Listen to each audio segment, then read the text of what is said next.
थप्पड़ बड़ा इंपॉर्टेंट है डिस्कस करना। कारण क्या है? There is total failure of traffic police in Jammu UT after floods. कोई प्लानिंग नहीं की गई, कोई प्लानिंग नहीं की गई। रोड्स बंद हो चुकी हैं, रास्ते बंद हैं। ट्रक्स जो यहाँ पे सप्लाई चेन मेंटेन कर रहे हैं, उनके लिए सेंसिटिविटी चाहिए थी ट्रैफिक पुलिस के अंदर, ज़रूरी चाहिए थी। 3 डिस्ट्रिक्ट हम पकड़ते हैं, कठुआ, सांबा, जम्मू, उधमपुर अभी नहीं पहुँचते हैं। इन्हीं 3 डिस्ट्रिक्ट्स में कनेक्टिविटी रीइंस्टेट हुई सबसे पहले। तो जो ट्रक्स आ रहे थे उनकी प्रोविजनिंग पार्किंग की किसने करनी थी? और आपका पूरा नेशनल हाईवे खुला है, संडे की छुट्टी नहीं करके होती ना, आपको वार के प्लानिंग करनी थी, चार्ट लेके बैठना था। सारी हायरार्की ऑफ ट्रैफिक पुलिस ने, लोकल एडमिनिस्ट्रेशन ने, कि ये एक आपदा है, हम एक नॉर्मल सिचुएशन में नहीं है कि कंस्ट्रक्शन चल रही है। कंस्ट्रक्शन होना नेशनल हाईवे वैसे आपदा है। और जब फ्लड्स की वजह से ट्रक्स ने रुकना है, अनलोड लोड होना है, उसमें अलग अलग किस्म का सामान होता है, कुछ वनरेबल होता है, कुछ जानवर लेके जा रहे हैं, कुछ फूड लेके जा रहे हैं, कुछ स्पॉइल होने वाला लेके जा रहे हैं, रास्ते में छोड़ दो। पहले फ्लड्स की वजह से उन लोगों को फूड की पता नहीं लगा, अब आपने उनको पहुंचाना है अपनी मंजिल तक। आप उसको मेंटेन करने की बजाय, रेगुलराइज करने की बजाय एडमिनिस्टर कर रहे हो, जैसे अंग्रेज करते थे, भर दो किसी के अंदर, बाद में छुपा देंगे, डब्बा बंद कर देंगे। आज लोग नहीं चुप रहते क्योंकि मोदी जी की सरकार है। मैं तो कह रहा हूँ कुछ लोगों ने पीएमओ को टैग करके भी कंप्लेंट कर दी होगी पीएमओ में कि सर हम सड़क पे खड़े हैं, हमारा इंतजाम ही कोई नहीं है। ये गडकरी जी का डिपार्टमेंट है, he has to take the call कि अगर आपने नेशनल हाईवे ब्लॉक कर दिया नेचुरल क्लाइमेटी की वजह से, तो ये आपका प्रायोरिटी सेक्टर होना चाहिए कि JNK को हम लोग ऑन प्रायोरिटी लें। यहाँ पर भी पॉलिटिक्स शुरू हो रही है। तो ये कॉल जो है, जो थप्पड़ हुआ ना, ये फ्रस्ट्रेशन ऑफिसर्स की, प्लानिंग नहीं करने की।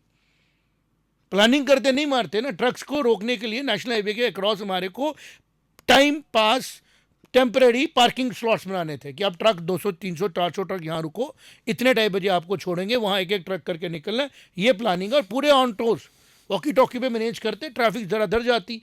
अब क्या हो रहा है, ट्रक्स वालों को पता नहीं हम कहाँ जाएं, कुछ नहीं पता है, और वो कभी इस लेन में जा रहे हैं बेचारे, कभी इस लेन में जा रहे हैं, कभी उधर जा रहे हैं, कभी इधर जा रहे हैं, और बीच में फंस कौन रहा है? आम पुलिस, हम लोग, हमें समझ नहीं आया कि कालू चक्का नाका रोका क्यों गया है, आगे ट्रैफिक ही नहीं है, और कालू चक तक ट्रक पहुंचा कैसे? वो कंजस्टेड है। इस साइड पे जो नेशनल हाईवे के नीचे 20 फुट की हाइट है नेशनल हाईवे की, ट्रक ना इधर जा सकता है ना उधर जा सकता है। ये लखनपुर के बाद बहुत सी फील्ड्स थी हमारी, घाटी हमारी पूरी खाली पड़ी है, वहाँ पे टेम्परेरी आप ट्रक यार्ड बना लेते जब तक ये रोड नहीं खुलती कि 3 दिन ट्रक यहाँ रुकेंगे, इसके बाद एक एक करके ट्रक जाएंगे और सीधे सिंगल रोड से निकल जाएंगे। किसने करना था ये करना था ट्रैफिक पुलिस ने। और जब ट्रैफिक पुलिस ने ये नहीं किया तो रिजल्ट क्या आया? ट्रैफिक पुलिस फ्रस्ट्रेट हो गई, समझ नहीं आ रहा क्या करना है। और जब फ्रस्ट्रेशन होती है, जिसके हाथ में पावर होती है वो क्या करता है?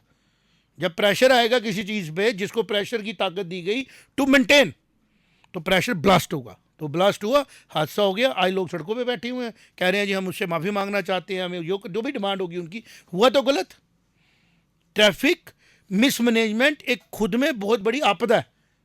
बंदा अपने घर नहीं पहुंच पा रहा है, गंदा सामान नहीं आ पा रहा है, ऊपर के सारे रीजन्स की कनेक्टिविटी नहीं है, और आप इस चीज़ को बाय प्रेशर रोक रहे हो। क्या करोगे? मैं खुद 3 घंटे जाम में था, और जब हमने पुल क्रॉस किया कालूचा का जाम था ही नहीं आगे।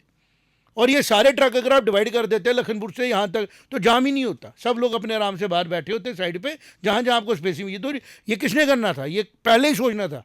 ट्रैफिक पुलिस ने अलग अलर्ट हो जाना था, रोड ओपनिंग वालों ने अलग हो जाना था, क्राइम वालों ने अलग हो जाना था, एडमिनिस्ट्रेशन अलग हो जाती। तो ये टाइम था जब होम मिनिस्टर तीनों बैठे, इन्होंने उसमें चर्चा की कि मुझे समझ नहीं आ रही, with home minister, chief minister and LG ने डिस्कस क्या किया और अपने सेक्रेटरी से डिस्कस क्या कराया, क्योंकि ग्राउंड पे इनकी कोऑर्डिनेशन दिख नहीं रही है। और उसका नतीजा है जम्मू कश्मीर में थप्पड़ चुमने का।